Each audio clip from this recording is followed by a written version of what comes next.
जगन्नाथ जी के भक्त पंच सखा है ना जगन्नाथ जी के, उनमें एक सखा हुए श्री रघुनाथ दास। श्री राम जी के प्रति रघुनाथ दास जी की बड़ी प्रीति, और वो श्री जगन्नाथ जी का तब दर्शन करते थे ना तो इसी भाव से करते थे कि ये राम जी हैं, वो लक्ष्मण जी हैं, बीच में सीता जी हैं। इसी भाव से दर्शन करके बड़े आनंदित होते थे।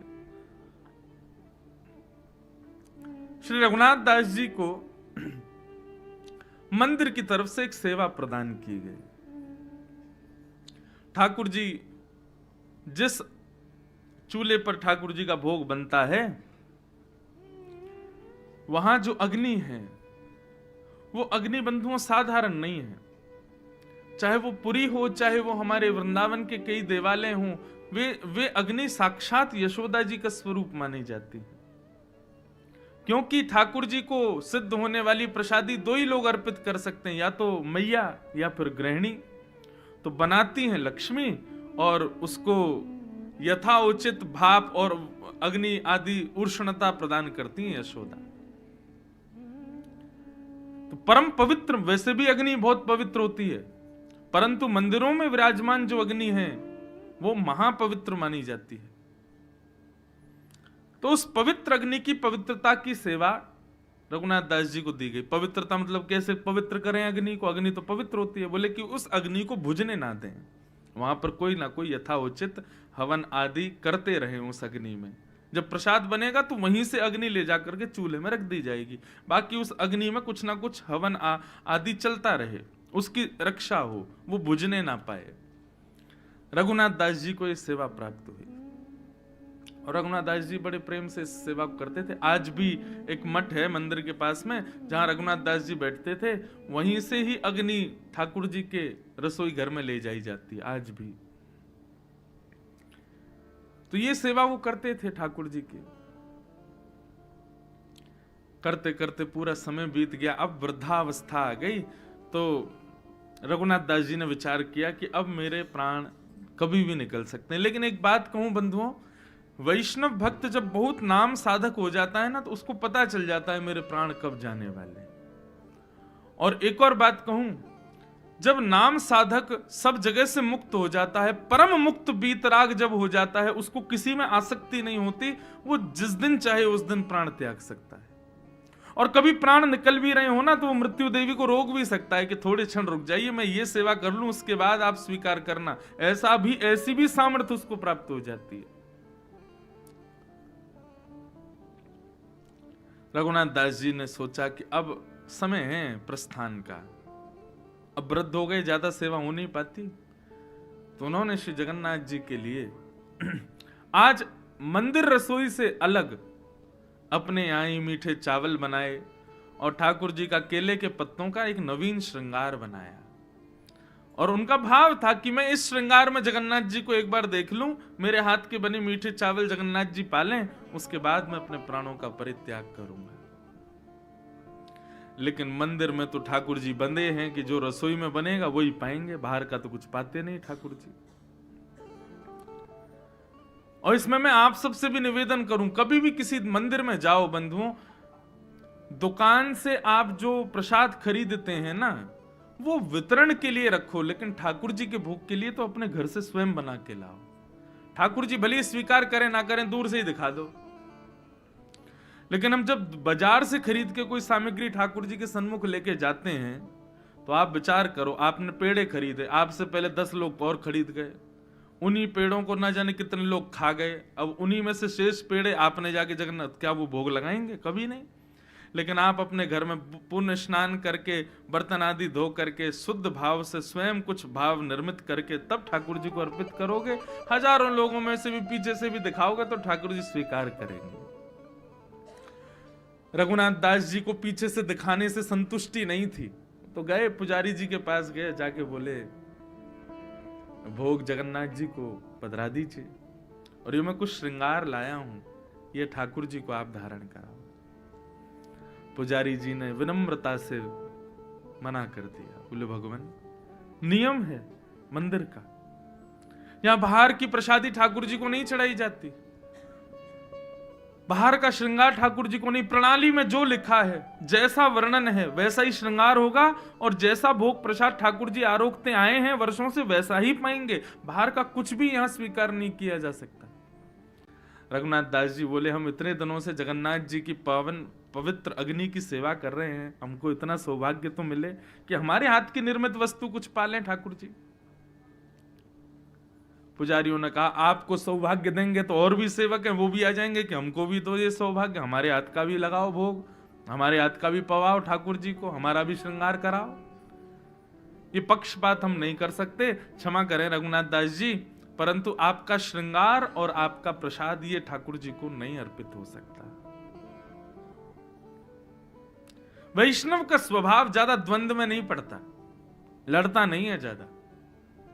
रघुनाथ दास जी ने शीश से लगाया, बोले जैसी इच्छा जगन्नाथ जी, और लेकर के चले गए। रात्रि का ठाकुर जी का श्रृंगार हो रहा था, पुष्पों का श्रृंगार, गीत गोविंद पहन करके श्री जगन्नाथ जी बैठे थे। पुजारी जी सब श्रृंगार कर रहे थे, नियम से जो चलता है जगन्नाथ जी का वो चल रहा था। यहां रघुनाथ दास जी थोड़े से क्षुभित तो हो गए, नेत्रों से आंसू तो निकल गए कि मैं चाहता था कि एक बार ठाकुर जी को अपने श्रृंगार में देख लूं, अपने भोग को पधरा दूं, फिर प्राण त्याग दूंगा, लेकिन ठाकुर जी की शायद इसमें मंजूरी नहीं, राजी नहीं।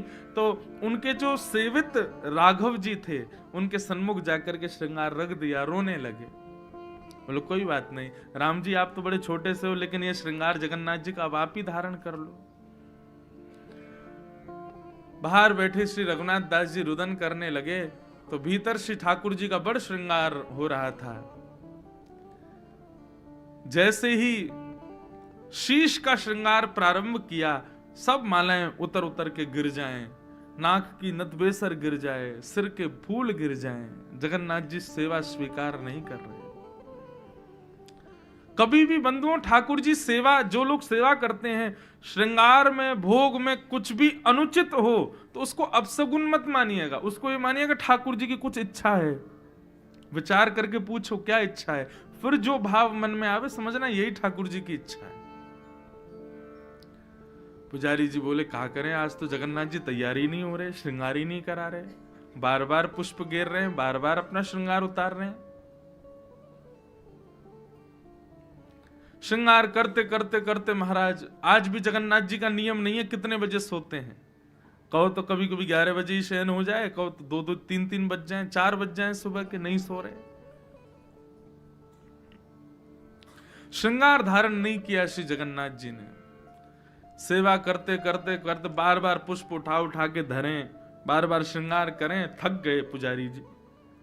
और कमर पे हाथ धरे धरे पुजारी जी को भी झपकी आने लगी, नींद आने लगी। जगन्नाथ जी क्या करें, आज तो ये सो ही नहीं रहे।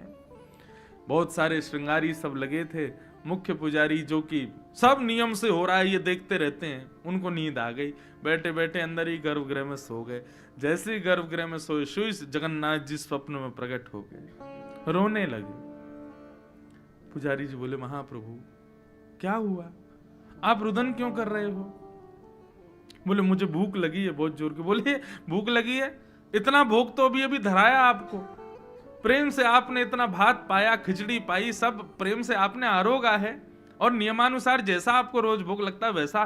बोले नहीं, आज मुझे इस भोग से निवृत्ति नहीं हो रही है, मेरी भूख शांत नहीं हो रही है, और आज मुझे श्रृंगार में भी सुख नहीं मिल रहा है। पुजारी जी बोले क्या करें आप बताओ।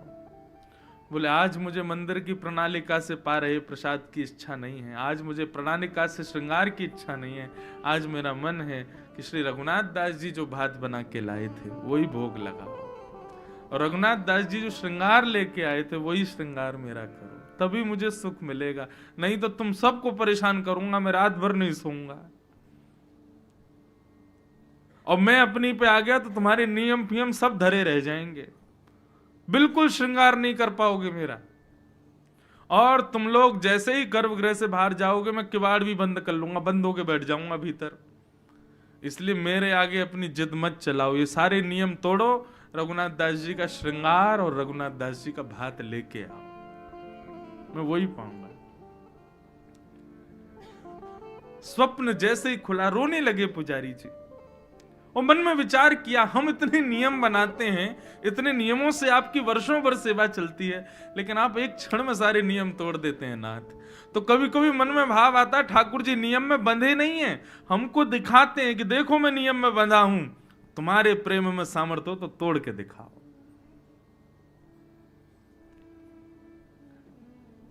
पुजारी दौड़े दौड़े रघुनाथ दास जी के पास गए और कहा, लाइए भात, लाओ श्रृंगार। बोले नहीं नहीं, आप नियम से करो। बोले भैया, जब नियम जिसके लिए है वो ही तोड़ रहा है तो क्या करें।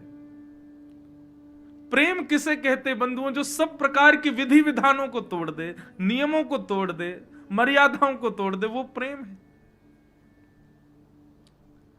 रघुनाथ दास जी का श्रृंगार और हाथ का बना हुआ मीठा भात ठाकुर जी के लिए लेकर के गए। और जगन्नाथ जी को आज पहली बार प्रणालिका से विपरीत श्रृंगार किया, प्रणालिका से विपरीत प्रसाद पवाया। और आज सब पुजारियों को लगे कि श्री जगन्नाथ जी के मुख के अधर का जो मुस्कान है वो इतनी जोर से ऊपर उठ रही है कि आज तो मानो श्री जगन्नाथ जी के नेत्र भी छोटे हो गए। क्यों? गाल ऊपर उठियाए हैं हंसी के मारे, इतने प्रसन्न हो रहे हैं।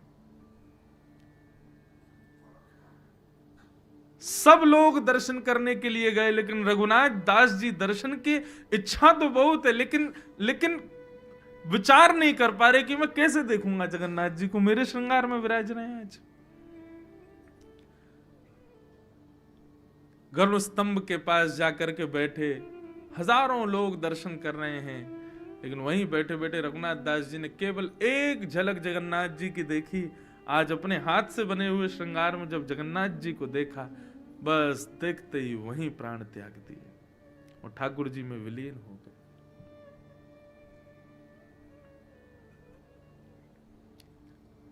तो मन में भाव आया, ठाकुर जी इतने नियमों में क्यों हैं?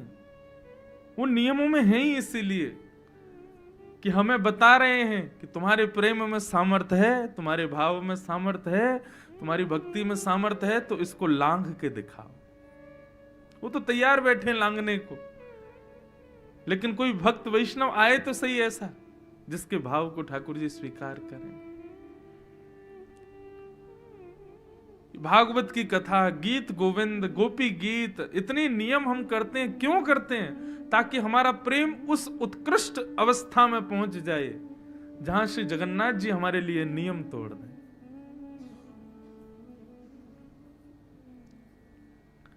रथ रुकता नहीं है, लेकिन उन्हीं लोगों के लिए रुकता है जिन्होंने नियम तोड़वा दिए। साल्वेग के लिए रुकता है।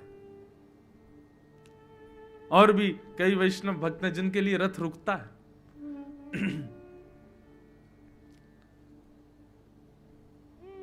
ऐसे ठाकुर जी